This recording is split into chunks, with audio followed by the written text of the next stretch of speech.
A prominent local Muslim leader is blaming UKIP for the rise in hate crime and Islamophobia. His mosque was targeted after the EU referendum last summer. Following the vote to leave the EU, police recorded a spike in religious and racial hate crime. Here's my report. In Westminster, debate continues about what exactly the Brexit means Brexit mantra will entail. Here too, the outcome of the EU referendum is also unfolding. Local Muslims say they're being victimised.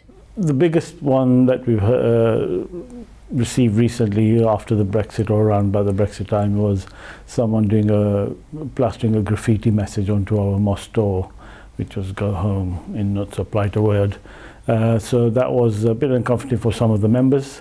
Home Office figures show the number of racially or religiously aggravated offences recorded by the police in July 2016 was 41% higher than in July 2015. In August, recorded offences dropped, but remained at a higher level than prior to the EU referendum. And this Muslim leader says he knows who to blame. I think ever since the referendum had started, and I put as a personal opinion, the blame purely and surely on the UKIP political party, because they're the ones who are exciting people towards this hatred, because they are talking of languages like we are being flooded, etc., etc. Very much what Enoch Powell did back in the 60s when I first came to this country, and that raised a lot of tensions in society. And it's only when that was stopped that the tensions in Britain subsided. And now these tensions have raised again because the same sentiments are being raised and falsehoods are being spread around. So Brexit has not been a positive thing in terms of interrelations within Britain. But Portsmouth Council's UKIP group leader denies it's his party's fault. People are quick to point fingers at people who talk the truth. To hide behind political correctness is why we find ourselves in this position now. Not being able to say, stop right there, enough is enough, being able to face up to the truth, being able to be open and honest and say, look, this is what we the people feel.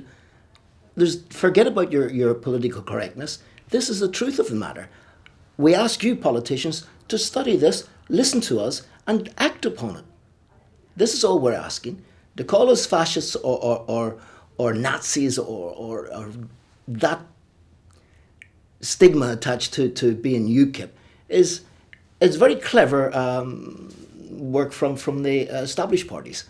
If you want to vilify somebody, just add the racism tag to them. This is how it works, and it's very effective from their point of view. It's not the truth, however. Moreover, Councillor Galloway says underlying racism has always been around, and highlighting hate crime is propaganda.